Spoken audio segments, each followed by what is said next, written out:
Finally John Cena का वो chapter खत्म हो चुका है जिसमें हम उन्हें हर हफ्ते WWE रिंग में देखते रहे, क्योंकि फाइनली जॉन सीना रिटायर हो चुका है। और ऑनेस्टली भाई ये बात मानना थोड़ा मुश्किल सा लगता है कि सीना अब कंपनी में नहीं रहे, क्योंकि जॉन सीना सिर्फ एक रेसलर नहीं था, वो हमारे WWE देखने के एक्सपीरियंस का एक बहुत इंपॉर्टेंट हिस्सा बन चुका था। और जब कोई इतना बड़ा सुपरस्टार रिटायर हो जाता है तो सिर्फ ये कह देना काफी नहीं होता कि उसने कितने टाइटल्स जीते या कितने मैचेस लड़े, बल्कि असली क्यूरियोसिटी यही से स्टार्ट होती थी कि जॉन सीना असल में कैसा इंसान थे और रेसलिंग इंडस्ट्री के लिए उनका होना इतना इम्पोर्टेंट क्यों था। इसलिए आज इस वीडियो में सिर्फ जॉन सीना का रेसलिंग करियर की बात नहीं होने वाली है, बल्कि उनकी पूरी लेगेसी को समझने की कोशिश करेंगे। So let's get started. WWE का मतलब सिर्फ टाइटल्स नहीं, WWE मींस इमोशंस, मेमोरीज और कुछ ऐसे सुपरस्टार्स जो पूरी एक जनरेशन का हिस्सा बन जाए। उनमें से एक सबसे बड़ा नाम जॉन सीना था। जॉन सीना का WWE सफर 2002 में स्टार्ट हुआ था, जब उन्होंने रूथलेस एग्रेशन के साथ अपना इंट्रोडक्शन दिया था। उस वक्त शायद किसी ने भी सोचा नहीं था कि ये बंदा आगे जाकर WWE का सबसे रिलायबल और ट्रस्टेड फेस बन जाएगा। शुरू के दिनों में सीना अपना कैरेक्टर बिल्ड करता है, कभी रैपर स्टाइल में, कभी अलग अलग एक्सपेरिमेंट्स के साथ, और धीरे धीरे भाई ऑडियंस के साथ एक स्ट्रॉन्ग कनेक्शन बना लेता है। टाइम के साथ साथ जॉन सीना सिर्फ एक रेसलर नहीं थे, वो WWE का एक सिंबल बन चुका था। हाँ, उन्होंने अपने करियर में बहुत कुछ अचीव किया है, world championships, WrestleMania main events और कई यादगार राइवलरीज। लेकिन भाई जॉन सीना की असली वैल्यू सिर्फ टाइटल्स तक लिमिटेड नहीं थी। जॉन सीना वो बंदा था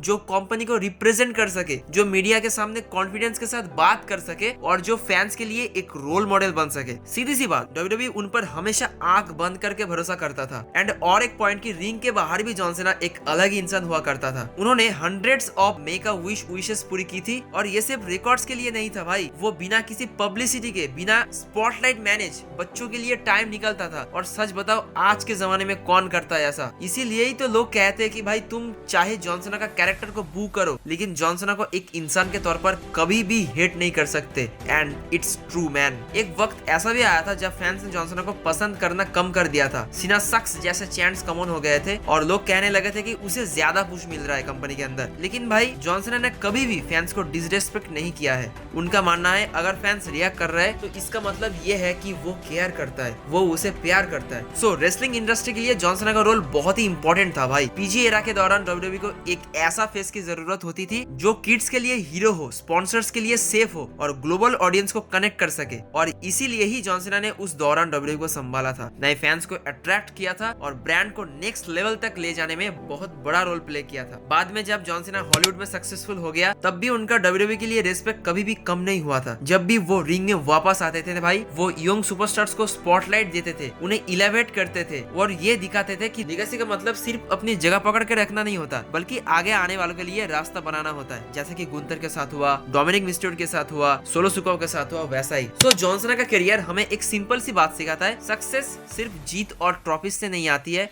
सक्सेस आती है डिसिप्लिन से, पेशेंस से और अपने काम के लिए लॉयलिटी से। भाई मानो या ना मानो, जॉन सीना सिर्फ एक रेसलर नहीं था, वो एक पूरा एरा था। और शायद इसी वजह से आज जब भी उनका म्यूजिक बजता है, रिएक्शन गारंटीड होता है, चाहे वो एरिना हो या स्क्रीन। अब मैं तुम लोगों से पूछना चाहता हूँ कि तुम्हारे लिए जॉन सीना का मतलब क्या है? चाइल्डहुड हीरो, इंस्पिरेशन, या फिर एक all time great wrestler? Comment section खुला पड़ा है, अपनी ओपिनियन जरूर शेयर करना भाई। अगर वीडियो पसंद आए तो लाइक और शेयर करना, और मैं मिलता हूँ अपने सबसे नेक्स्ट WWE एनालिसिस के साथ। Thank you.